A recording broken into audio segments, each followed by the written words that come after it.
Hi everybody, welcome to another Design with Jo video. I'm Joanne Rogers, a Stampin' Up! Demonstrator in Central Alberta, Canada, and I've been designing with you in mind since 1999. Today I have another Jo Tips video for you. It's a question that I get asked a lot in my Facebook Lives, and so I thought that I would show it this week, and I've taken a little excerpt from that and I've put it into a video for you. So the question is, how do I make a watercolor background?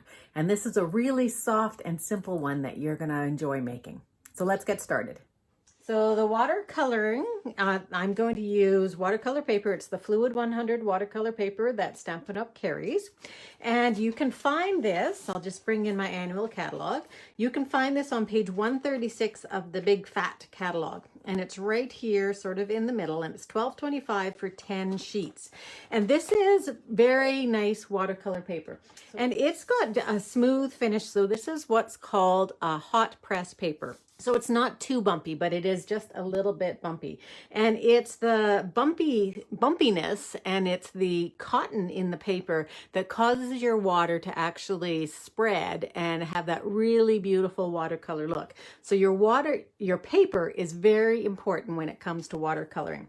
If you do not have any watercolor paper, you can give this a try with the shimmery white. Now, I have not tried this particular technique on shimmery white. You're going to have different looks for sure, but you might get something close. If you are just practicing at home and you've never done watercolor before and you want to start, then I would recommend getting a couple of the pads or a pad from some of the other stores, like an art store or somewhere like that, that has watercolor paper in a pad. And try on that because it's going to be a little less expensive for you. But when you want to do your good stuff, come find your Fluid 100 because it is really beautiful paper. That's what I have on here. So this is just a piece of, I don't even know what you call this anymore. I don't know. But it's a heavy board that I use, a chipboard or something like that, that I've had for years. And it's nice and solid. So if you have a heavier piece of cardboard, or if you have something like this that's wood, then it works great. Because what we want to do is we want to tape down our paper. Because once it gets wet, it could curl a little bit, and we don't want that to happen. So I'm also going to use the water painters. Now you may have some aqua painters and they will work as well. And the water painters, I'll show you where those are. They're on a page 129 that has a lot of different things, more technique-based things on here. So there's all kinds of fun things to play with on here. And I have labeled mine. There's a small one, a large one, and flat. So we're going to use the flat one tonight. And the flat one looks like that. It's flat and it's sort of rectangular square. And then these two are pointy, so they have a brush tip, and we are going to use the large one. I use the small paintbrush when I'm coloring in an image. So if I were going to be coloring what we're doing tonight, if I were coloring it in, watercoloring it in, that is, I would use the small brush. And I'm not going to use it tonight because we're doing a background. So I'm just going to put that aside. So we're going to use the big one to start, and I have just plain water in both of these barrels. And on the barrel, in both of them, it's the same barrel, but it's got a different top on it, and it just says push. And that's where we're going to push in order to move the water through from the reservoir into the pen itself. So I'm going to take that off because we're going to use that later. Now I'm just going to do the colors I'm going to do, but when we get to because we can't use this one tonight because it is going to take a little bit longer to dry. So I've already pre-done, I think I've got 5 choices of colors. So we are going to use markers tonight. So we're going to use Soft Succulent and Evening Evergreen. And we want to use the brush tip because we have to get some color down. And this technique uses a really soft bit of color.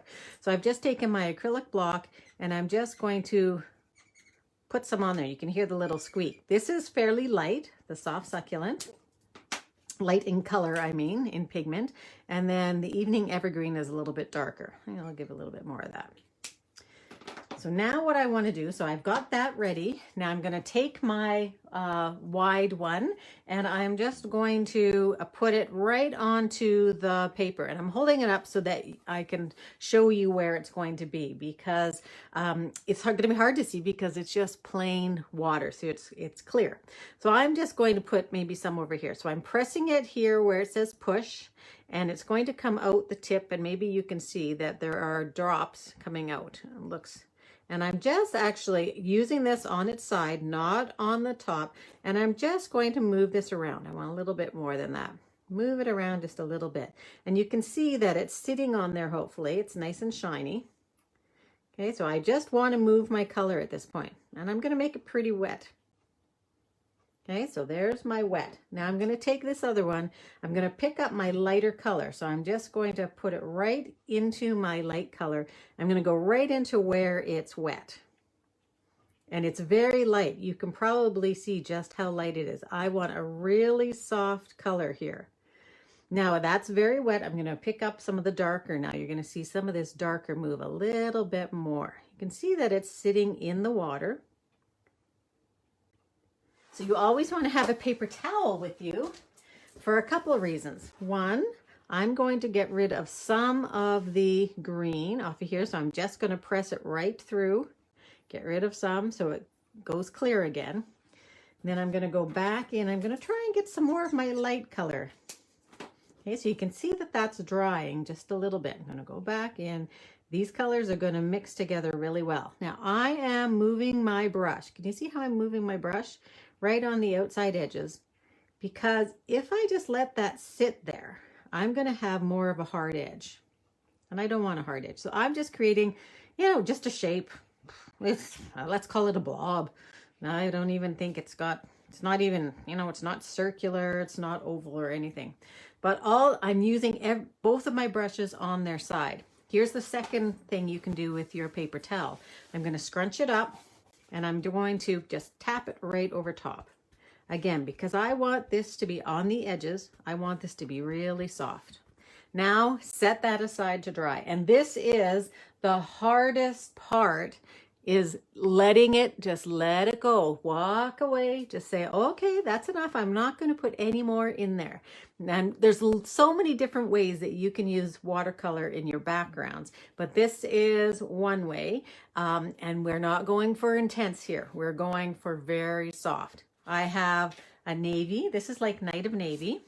Here's the green that I did previously. So that's the one. And you can see it's a very different shape, dark and light. This one here is Fresh Freesia and Highland Heather.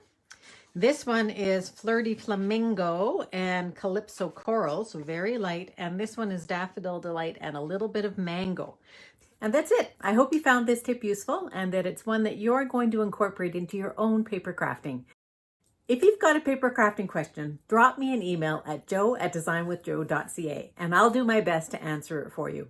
And if you're not yet on my email list, why not sign up at joe@designwithjoe.ca? There's a free gift when you do, and I'd love to have you join in the fun that we have there.